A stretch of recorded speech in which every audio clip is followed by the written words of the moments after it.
Bihar first और Bihari first को घर घर तक पहुंचाने की। और साथ ही में जरूरत है इन विपक्षी दल के नेताओं की इनके झूठे वादों को घर घर तक बताने का कि कैसे चुनाव आते हैं तो ये तमाम विपक्षी दल के नेता आप लोगों के बीच आएंगे, आप लोगों के सामने हाथ जोड़ेंगे, विकास की बात करेंगे। पूछिए, जब 15 साल दिए थे 90 के दशक में, क्यों बिहारी युवाओं को मजबूर होना पड़ा बिहार से पलायन करने के लिए? मैंने वो पीड़ा उन युवाओं की आंखों में देखी है जो दूसरे राज्यों में रहते हैं, जो दूसरे देशों में रहते हैं। पीढ़ियां बीत गई इनकी, पर वो बिहार वापस नहीं आ पाए क्योंकि बिहार को इस बर्बादी की कगार में धकेलने का काम जो 90 के दशक में किया गया, जहां पर हत्या, अपहरण, लूटमार, डकैती, बलात्कार जैसी घटना रोज होती थी। और आज भी बिहार फर्स्ट, बिहारी फर्स्ट आप लोगों को ये विश्वास दिलाता है कि अगर बिहार फर्स्ट, बिहारी फर्स्ट के शासनकाल में एक भी अपराध की घटना घटेगी तो अपराधी को मुंह तोड़ जवाब दिया जाएगा, उसको सलाखों के पीछे उसको धकेला जाएगा। आपराधिक घटनाएं 90 के दशक में घटती थी, वो भी स्वीकार नहीं थी, और अगर आज भी घटती है तो ये भी स्वीकार नहीं की जाएगी। आज भी अगर एक भी बिहारी की हत्या होती है, अगर एक भी बच्ची बहन के साथ बलात्कार होता है तो इसको बर्दाश्त नहीं किया जा सकता। और इसीलिए बिहार फर्स्ट, बिहारी फर्स्ट मजबूती से आगे बढ़ने का काम कर रहा है। पर साथियों, ये भी हकीकत है कि चिराग पासवान लाख बिहार के विकास की बात कर ले। चिराग पासवान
युवा साथियों से निवेदन है, बढ़िए इधर आगे ऊपर के आइए, इस साइड पीछे खाली है, खड़ा मत रहिए, सब लोग कुर्सी पर बैठिए, आइए इधर सामने आइए, बाईं ओर आइए, बहुत जगह कुर्सी खाली है, इधर आइए, सब लोग आइए।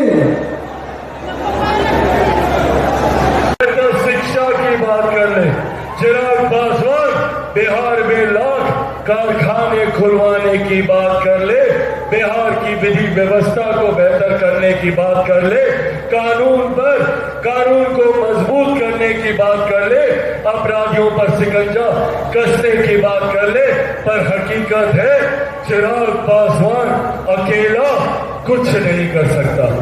चिराग पासवान को जरूरत है तो आप सबके साथ दीजिएगा मेरा साथ। साथियों, ऐसे नहीं होगा। उसके लिए हम सबको चिराग पासवान बनकर एक एक जिले में जाकर, एक एक पंचायत प्रखंड में जाकर, एक एक गांव में जाकर, संभवतः एक एक घर में जाकर, एक एक व्यक्ति से मिलकर बिहार फर्स्ट और बिहारी फर्स्ट के बारे में बताना होगा। कीजिएगा मेरा ये काम, बताइएगा बिहार फर्स्ट बिहारी फर्स्ट के बारे में, बनिएगा चिराग पासवान। ऐसे नहीं, थोड़ा हाथ उठाकर बताइए, बनिएगा चिराग पासवान, बनिएगा चिराग पासवान, बनिएगा चिराग पासवान। साथियों, बस आप मेरा साथ दीजिए, बदले में विकसित बिहार मैं आपको बनाकर दूंगा।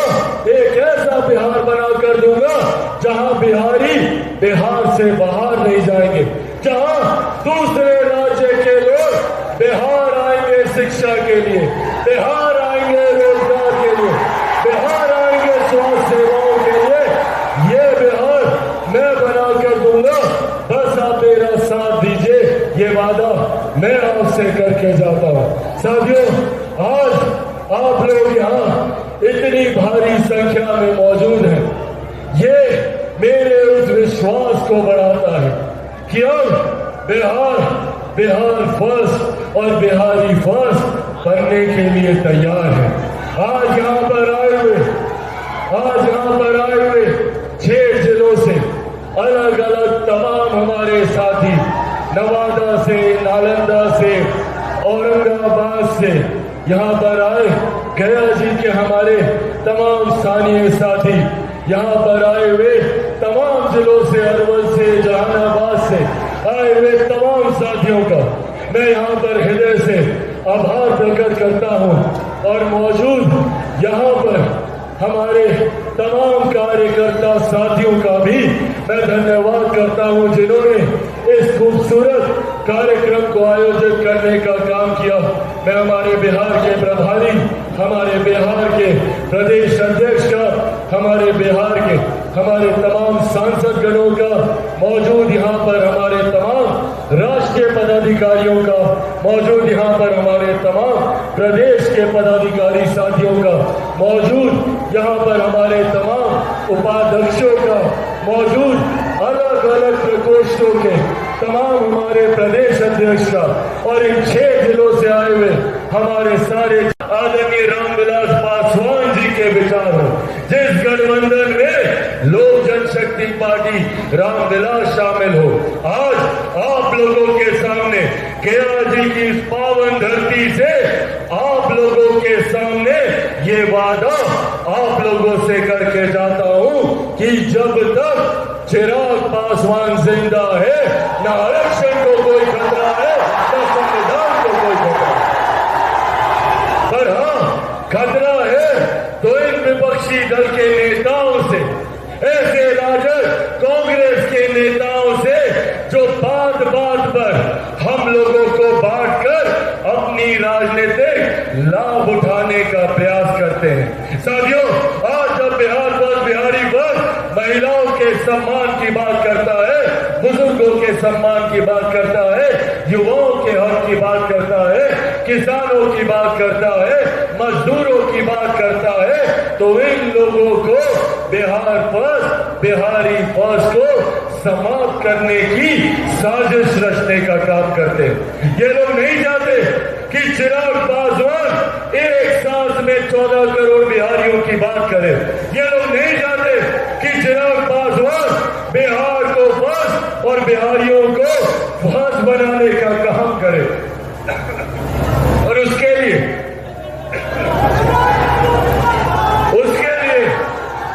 इन्होंने समाप्त करने का। पहले इन लोगों को लगा कि अगर चिराग पासवान को, इसकी पार्टी को तोड़ देंगे तो चिराग पासवान समाप्त हो जाएगा। नहीं समाप्त हुआ चिराग पासवान। फिर इन लोगों को लगा कि चिराग पासवान को, इसके परिवार को तोड़ देंगे तो चिराग पासवान समाप्त हो जाएगा। नहीं समाप्त हुआ चिराग पासवान। फिर इन लोगों को लगा कि चिराग पासवान को इसी के घर से, इसकी मां बूढ़ी नानी के साथ इसका सामान उठा के सड़क पे फेंक देंगे तो चिराग पासवान समाप्त हो जाएगा। नहीं समाप्त हुआ चिराग पासवान। अब तो डर इतना ज्यादा कि भैया चिराग पासवान को बम से ही उड़ा दो, चिराग पासवान समाप्त हो जाएगा। नहीं समाप्त हुआ चिराग पासवान। क्योंकि जो लोग ये सोचते हैं कि इन बातों से चिराग पासवान समाप्त हो जाएगा, वो लोग भूल जाते हैं कि चिराग पासवान शेर का बेटा है, रामविलास पासवान का बेटा है। भैया ना डरने वाला हूं, ना झुकने वाला हूं, और डर तो मुझे किसी से नहीं लगता जितनी ताकत आजमानी आजमा। मैं भी सर पे कफन बांध के निकला हूं कि जब तक बिहार को विकसित राज्य नहीं बना दूंगा तब तक मैं भी चैन की सांस नहीं लूंगा। ये वादा आप लोगों से करके देखो देखो कौन आया, देखो देखो कौन आया। साथियों,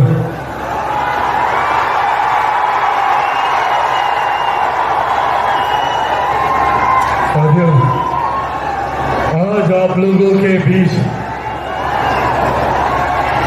एक खास उद्देश्य से, एक खास लक्ष्य से, एक खास लक्ष्य से आप लोगों के बीच आया हूं। आप सब जानते हैं कि बिहार में अब कुछ महीनों के बाद बिहार में विधानसभा के चुनाव होने वाले हैं और ये चुनाव निर्धारित करेंगे हम लोगों के आने वाले 5 साल का भविष्य।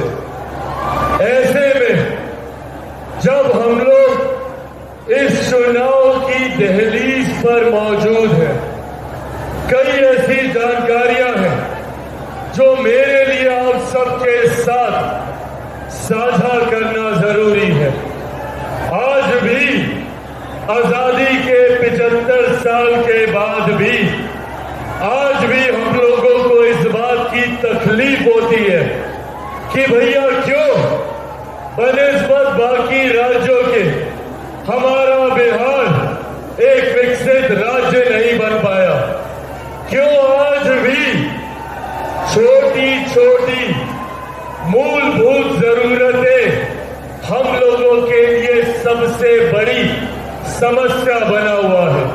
हकीकत है कि भारत एक साथ आजाद हुआ, भारत के तमाम प्रदेश एक साथ आजाद हुए, तो फिर क्या कारण कि कहीं दिल्ली बंबई जैसे चमचमाते शहर बने और वहीं हमारा प्रदेश बिहार जो आजादी के 75 साल के बाद भी एक पिछड़ा राज्य कहलाता है।